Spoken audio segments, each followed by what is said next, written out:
Yeah. All right, I perfect. didn't agree to this. I know you didn't agree to this, but I thank Nicole for joining me for the huddle today.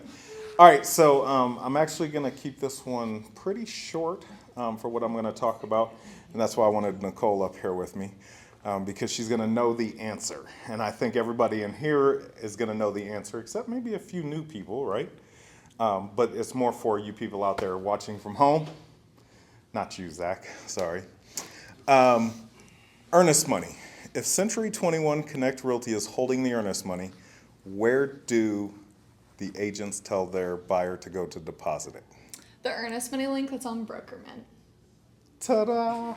Do you know the link? Do you know the email, the website? Is it the web em dot century 21 connect? I don't know. It's I the know same. it's em dot. It's em.c21connectrealty.com, just like the end of your email address. That is our domain, our website domain, c21connectrealty.com, right? So a quick link to get earnest money for deposit is em.c21connectrealty.com. And again, yes, you answered it perfectly by saying there's a link in Brokerman, right? If you go to the dash, you'll see up top Mike's calendar. Everybody knows where the coaching calendars are, right? The left line over has the earnest money link, has the easy solutions, has broker hotline in case you lose your phone and need to call, right? Even though it should be on your phone. It should be in your phone, but that's why I said if you lose your phone. True. All right. Thanks a lot, Nicole. You're Thank welcome. you. Everybody thank Nicole for joining me. And I also use the link, and it's easy to use It is very easy to use, yes. for my own house. All right, so now that we're done talking about where to deposit earnest money, what forms of payment? It is ACH payment through that link. Yes, it is not a wire. So your contract should be checked with paying by ACH. On that note, when earnest money is deposited in there, keep this in mind. I think it surprises a lot of people when they get the email from me.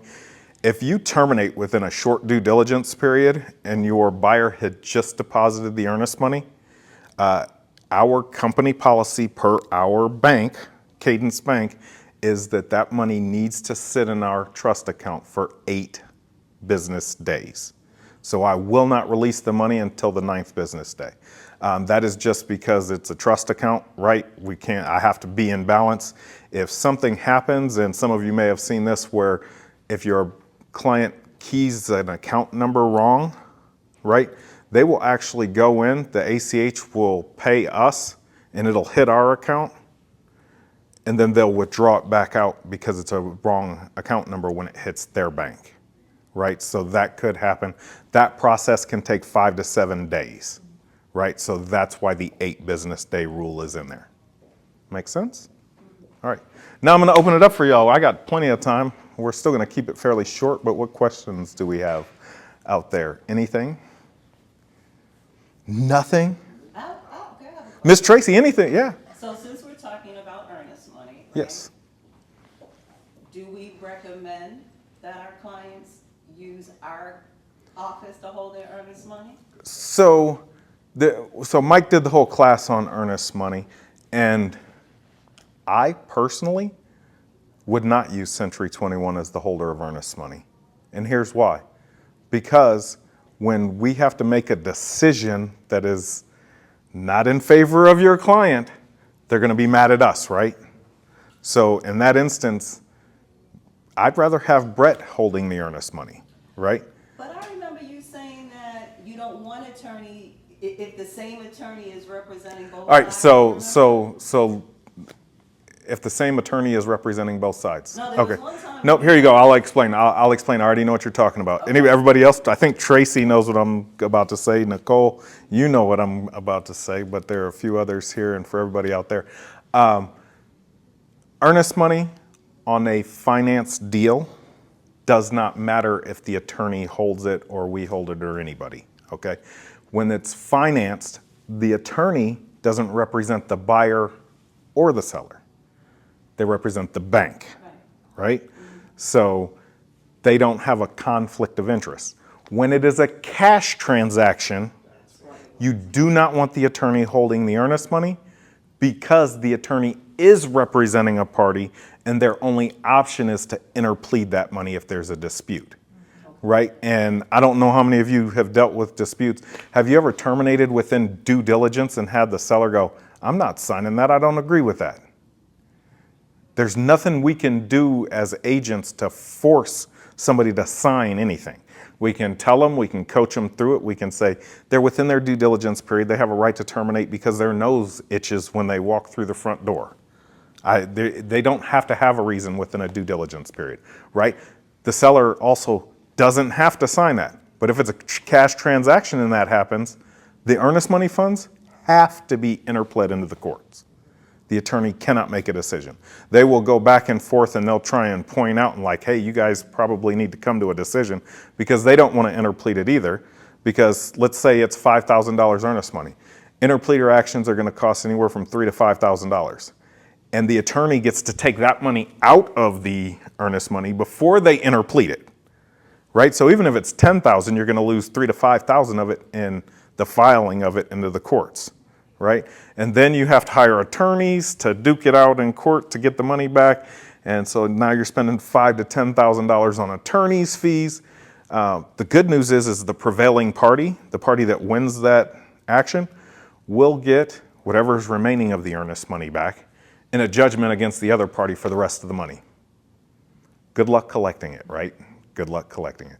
You never want any money interpled into the courts. It is the absolute worst thing that could happen. So, that being said, I would not recommend on cash transactions for you to ever have an attorney hold it because they have to interplead. Even if there shouldn't be a dispute, even if it's blatantly obvious, they wrote the contract, deposited the money today, they have a 3-day due diligence and they terminate tomorrow. Seller goes, I'm not signing that. The attorney's left with nothing but interpleading it.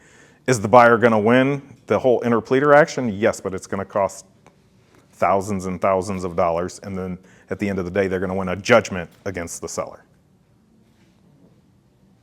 Right? So, make sense? Other questions? That was a good one.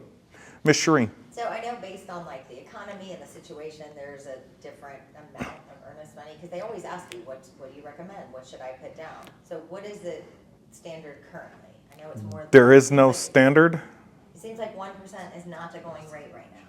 Like, I would say earnest. So the question is what's the typical going rate for amount of earnest money that you should be offering in a contract? today's time. I would say this: get your buyer to offer as much as they feel comfortable with to make your offer stronger, right?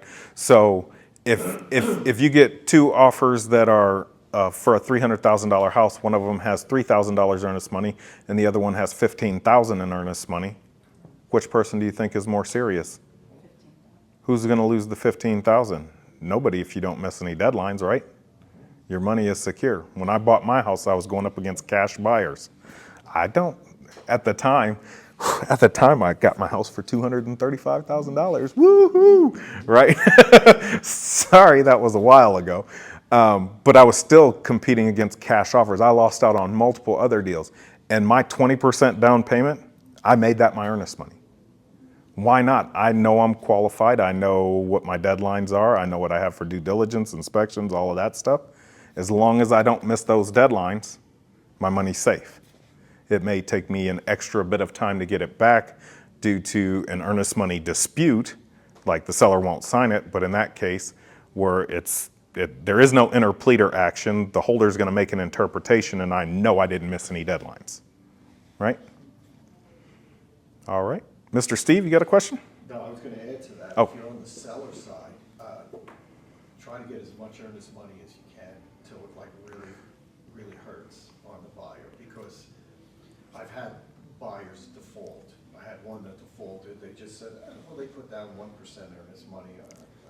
I can absorb that, and they walked away. But if you get them to put down a friggin' boatload of money. I can give you, so that's a good example. On the sell side, you want to get as much as possible, right? So this happened here maybe, I want to say last year, towards the beginning of 2023. We had a buyer, we represented the buyer, right? It was an $824,000 purchase price. They put $8,000 in earnest money down. It was a cash deal. The buyer walked 3 days before closing to buy another house that came on the market in the same neighborhood. Yep. It's 8,000. I got millions of dollars sitting over here. No, I like that house better. Yeah, I just lost $8,000. Oh well, I'll gain that in interest off my millions sitting in the bank within a year. You know what I mean?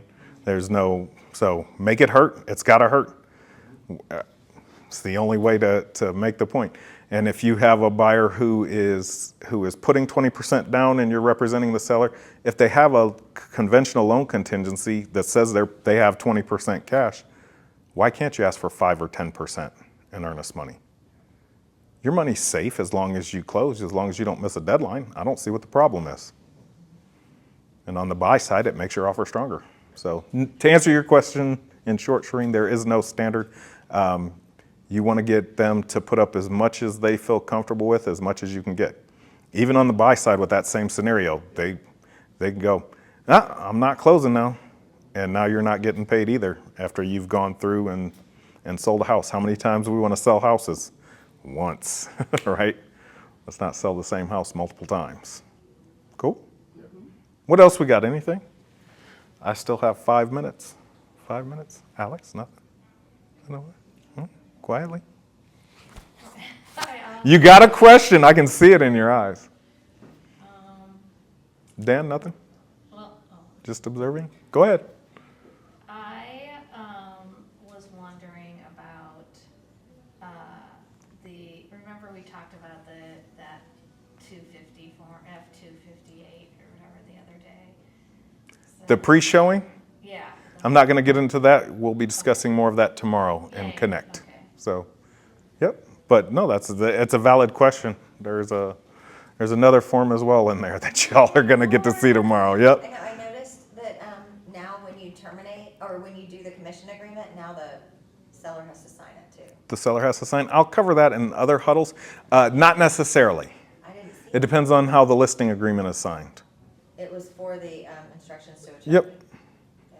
The instructions to closing attorney, as well as on this pre-showing authorization that we'll discuss tomorrow. There is a line item for the seller to sign both of those, but it's all dependent on how the listing agreement is written. So, but more of that to come. All right? Those are our new forms proprietary to us? No, they're GAR forms. Oh, they're. 258, 259, if you want to go take a quick peek. There are 2 new GAR forms that were released with this July 1st update. So how they're being used and all that stuff it'll all be determined throughout time, right? Other questions? Come on, one quick one. Nicole, something? Nothing? All right, well, we'll wrap it up then.